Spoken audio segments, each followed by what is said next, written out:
Bonjour chers amis, merci pour votre fidélité, merci aussi pour les soutiens que vous pourriez amener à la chaîne vidéo en matière d'aide financière, petite ou grande bien entendu. Alors j'aimerais revenir avec une petite vidéo sur deux résolutions.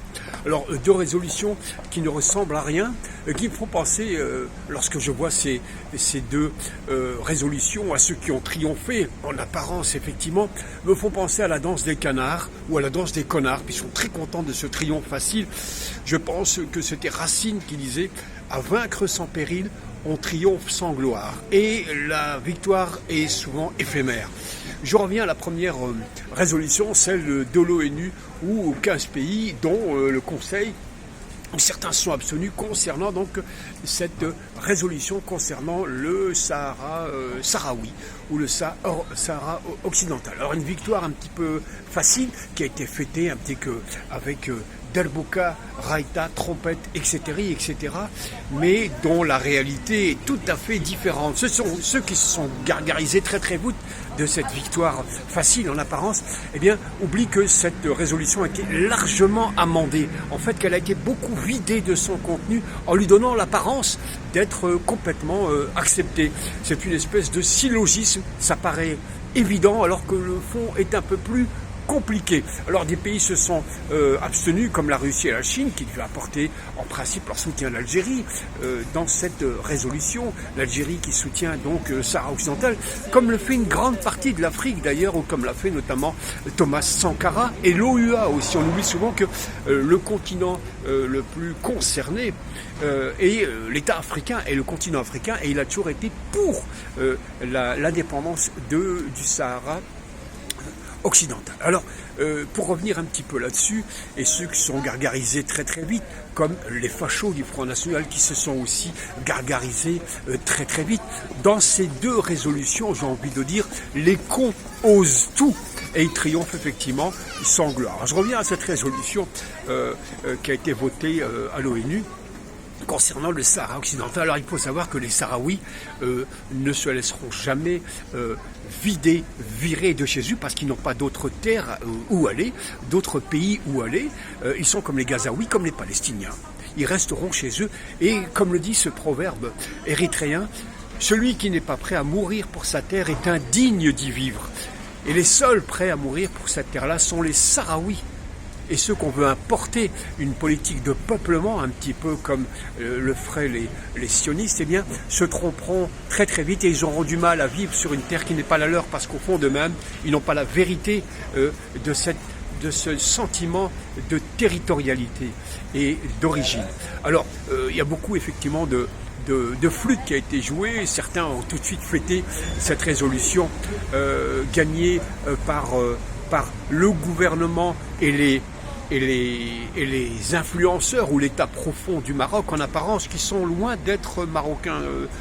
Fouillez un peu, vous verrez qui est derrière tout ça et qui veut profiter de l'expulsion des Sahraouis. Je veux dire, sur le plan des pépettes, qui va en profiter? Eh bien, ce sont ceux qui sont habitués à occuper les terres du monde, et il y a deux pays qui sont habitués donc soit à exterminer, à génocider ou à donc voler les terres. Eh bien c'est l'État génocidaire et les États-Unis qui se sont installés sur la terre des Amérindiens, qui sont la seule vérité de là-bas, et qui ont fait venir eh bien des gens de partout, de toute l'Europe. Mais ceux qui ont construit ce pays-là, ce sont les Africains, les esclaves américains. Donc ces deux pays soutiennent totalement donc cette politique de peuplement ou d'éradication des Sahraouis, ou de soumission des Sahraouis, pour s'y installer, en donnant l'apparence qu'ils font triompher le droit international. Tout ça est une bonne blague, et rira bien qui rira le dernier. Désolé de le dire, mais ça sent quand même la fumisterie, et l'Algérie est restée très sage là-dedans. Elle est dans sa ligne droite, effectivement, de sa lutte des indépendances. On ne peut pas avoir été la capitale des révolutions, avec la présence des plus grands révolutionnaires du monde, les grandes figures des différentes révolutions. Je veux parler de Che Guevara, Fidel Castro, et évidemment, obligé de revenir à l'image tutélaire de l'Afrique, à savoir Thomas Sankara, et aussi évidemment le grand président sud-africain. Inutile de le renommer, le grand Nelson Mandela. Alors l'Algérie effectivement bien fait son devoir, ce qui doit être bon pour elle, et l'avenir, comme on dit, appartient à Dieu. Rira bien qui rira le dernier. Mais comme je le dis, à vaincre sans péril, on triomphe sans gloire. Et à donner la main à des racailles ou à des pays génocidaires, je pense que ça laisse des traces dans l'histoire et les populations ne seront pas fières de cette espèce d'escroquerie monumentale qui consiste à occuper le territoire d'un pays frère, d'un voisin. Nous en reparlerons. Alors dans le même domaine de résolution scélérate où la danse des canards a été orchestrée par les extrémistes de France, anciens collaborateurs, ces anciens collabos, eh bien c'est aussi une résolution vide finalement et qui est, et je suis obligé de le répéter, à vaincre sans péril, on triomphe sans gloire, sauf à avoir effectivement aucune perspective, en fait aucune densité politique, et donc on triomphe sur une coquille vide. Et M. Tebboune a eu raison de le rappeler que tout ça c'est vide, c'est creux, et que l'Algérie finalement n'en a rien à faire de 68, et que si la France veut reprendre ses billes, il n'y a aucun souci là-dessus. L'Algérie ne s'oppose pas, d'ailleurs elle n'a jamais insisté pour les faire évoluer. Ils ont été en permanence aménagés, ils sont vides, et que si ça peut servir de couverture politique ou d'argument politique à un parti qui n'a pas d'avenir, qui n'a pas de perspective, mais qui est l'objet de ces maîtres, de ces marionnettistes, autrement dit cette extrême droite finalement, qui n'a rien finalement à mettre dans l'assiette des Français, sinon du vent, du bluff, et finalement des ronds de jambes, des soumissions et des salam-alek. Et des salam-alek. Alors, pendant que ces partis-là, qui aujourd'hui ont trouvé comme argument, comme cible l'Algérie, j'aimerais quand même leur dire que, et ça brièvement, que sans les 200 000 Algériens qui sont arrivés à la guerre de 14, sans compter les guerres napoléoniennes, sans compter la Seconde Guerre mondiale, eh bien, la France aurait eu beaucoup de mal à se relever. Et Dieu merci, les résistants le savent, les vrais résistants savent l'apport des Algériens. J'irai même plus loin. L'Algérie a permis effectivement, a aussi aidé à la libération de la France, mais ça, depuis les guerres napoléoniennes jusqu'à la Seconde Guerre mondiale, jusqu'à l'Indochine, même pour certains. Je vais même revenir dans l'histoire, et ça c'est une thèse que j'avance, sur laquelle je reviendrai.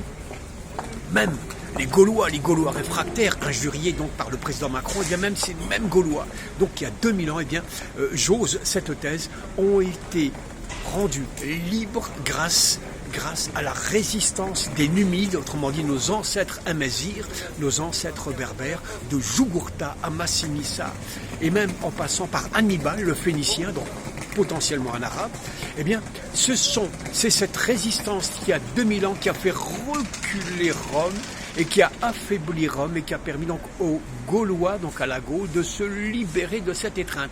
Autrement dit, dans l'ADN de l'histoire entre le Maghreb, l'Algérie et la France, c'est très ancien et on peut faire un lien entre la résistance des Numides d'il y a 2000 ans, ceux de Jugurtha, ceux de Massinissa, ou de Hannibal, à celle des Algériens de 1939 à 1945.